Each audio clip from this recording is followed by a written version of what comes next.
So what happens if we attack Iran, and what happens if we reach a deal? If we attack Iran, there's already been discussion. These are leaked from 5 different sources related to General Dan Kane, who's the chairman of the Joint Chiefs of Staff, saying that there's been no discussion about boots on the ground. It would be an air campaign. What happens after that campaign begins? There are missiles inside of Iran. There are ballistic missiles that can reach 40,000 U.S. service members across the region. Some of these missiles are even good enough where they penetrated Israel's Iron Dome, which scared the shit out of Israel. So not only are 40,000 U.S. Military service members at risk, they also have access to several proxies. And these are terrorist organizations throughout Europe with some limited capability inside the United States as well. The United States has said that it wants to go in, if it does go in, to take out Iran's nuclear capability. If you don't recall, back in June, we did that. We did a one-night strike of Iran's nuclear capability, which led to the firing of the DIA leader because Trump came out and said, like, it's all gone. They have no more nuclear capability. And the intel assessment said, well, actually, it's only been set back a couple months. And so Trump fired that guy. There are other targets that we can strike related to their nuclear capability. But as we're doing so, it doesn't all happen at once. Several of those missiles can be launched. Again, we had a situation where when Trump was in office last time, he took out Soleimani, who was an Iranian military leader, and they responded with missile attacks, which caused traumatic brain injuries in over 100 military service members. The response to a direct attack on the Iranian leadership would be much greater. The magnitude would be massive as far as what they would throw at us, what they would throw at targets throughout the region, including allied, what they would do to the Strait of Hormuz, what they would do with their terrorist organizations throughout Europe, likely sending orders to just start, detonating bombs, and creating chaos, assaulting civilians throughout Europe. So not a great situation to be in.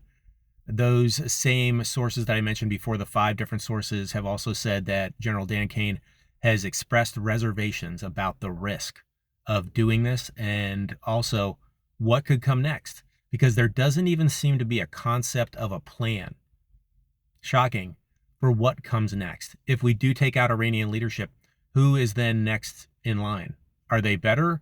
Are they worse? There doesn't seem to be a concept of a plan of what happens after that. And that never really seems to go well for the United States.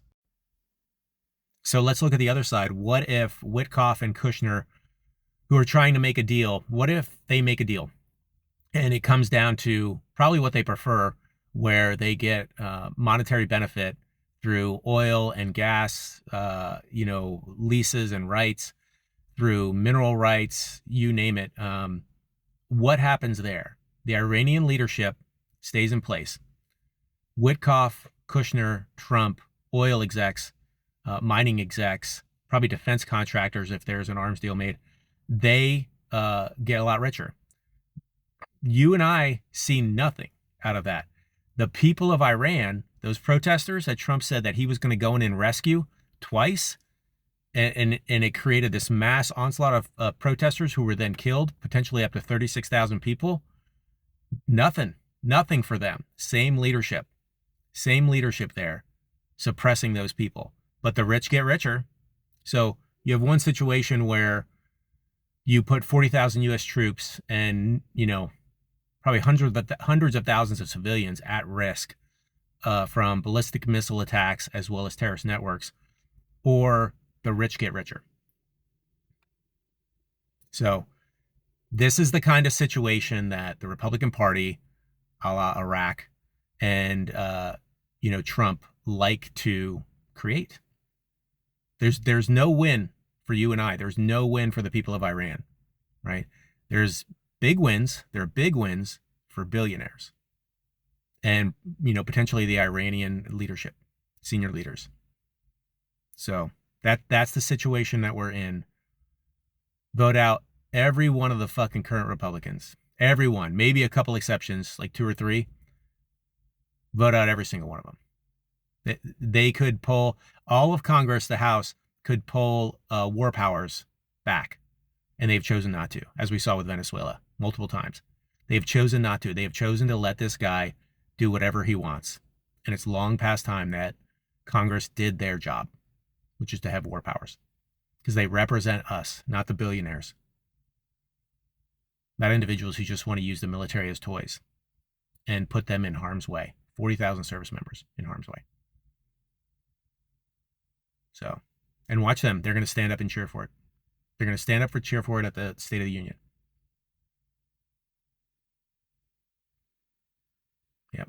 Vote